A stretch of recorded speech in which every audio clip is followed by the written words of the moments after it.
Perkenalkan, kami dari kelompok 1 pengantar pendidikan ingin mempresentasikan hasil kelompok kami. Anggota kelompoknya yang pertama ada saya sendiri yaitu Neha, Putri, dan Supardi.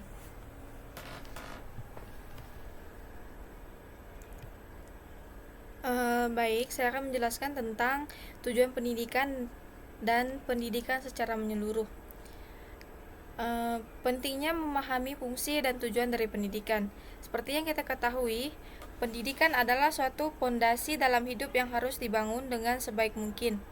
Secara umum, pendidikan adalah proses pembelajaran pengetahuan, keterampilan, serta kebiasaan yang dilakukan suatu individu dari satu generasi ke generasi lainnya.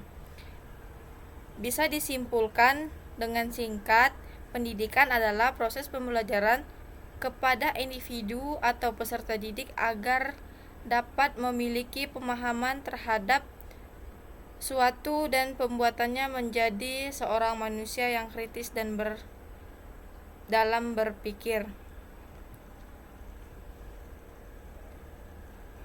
Tujuan dari pendidikan.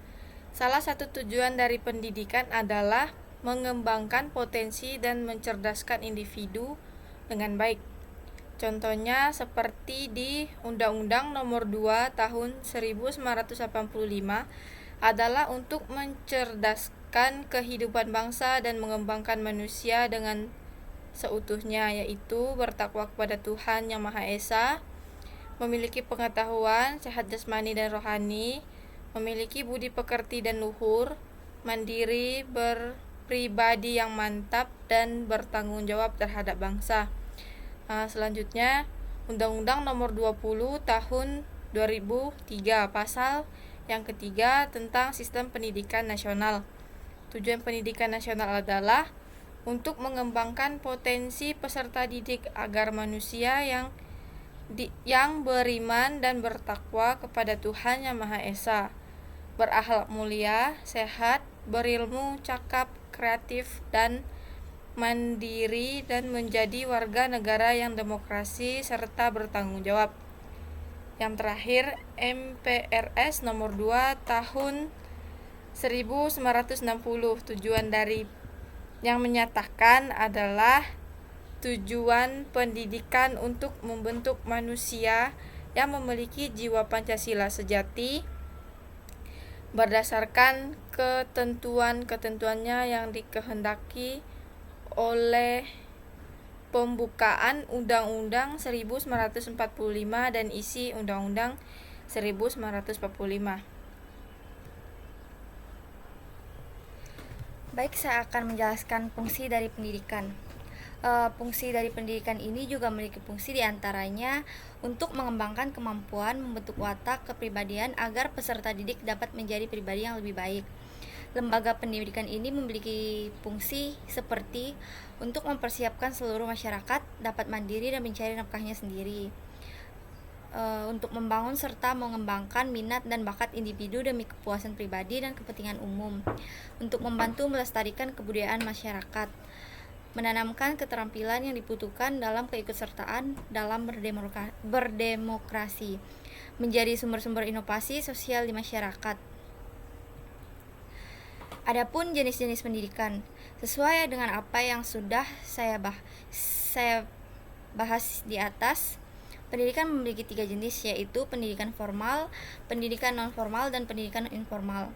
Pendidikan formal ini ialah jenis pendidikan yang sudah terstruktur dalam dan memiliki jenjang mulai dari pendidikan anak usia dini yaitu PAUD, pendidikan dasar yaitu SD, pendidikan menengah pertama yaitu SMP, dan pendidikan menengah atas yaitu SMA, dan pendidikan tinggi yaitu universitas. Pendidikan nonformal. Pendidikan nonformal ini adalah jalur pendidikan di luar pendidikan formal yang dilaksanakan secara berjenjang dan terstruktur. Jenis pendidikan ini disetarakan sesuai dengan hasil program pendidikan formal melalui proses penilaian dari pihak yang berwenang. Contohnya seperti lembaga kursus, majelis, kelompok bermain, sanggar, dan lainnya. Yang terakhir ada pendidikan informal. Pendidikan informal adalah pendidikan yang berasal dari keluarga dan lingkungan di mana peserta didiknya diharapkan dapat belajar secara lebih mandiri. Contoh pendidikan informal ini seperti agama, budi pekerti, etika, sopan santun, moral, dan sosialisasi.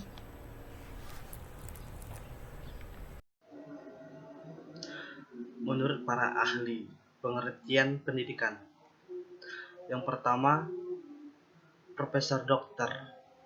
John Dewey. Menurutnya, pendidikan adalah proses pengalaman karena kehidupan adalah pertumbuhan. Pendidikan berarti membantu pertumbuhan batin manusia tanpa dibatasi oleh manusia. Pertumbuhan adalah proses menyesuaikan diri dengan setiap fase dalam menambah keterampilan dalam perkembangan seseorang melalui pendidikan. Menurut Ki Hajar Dewantara, pendidikan merupakan kebutuhan dalam tubuh kembang anak.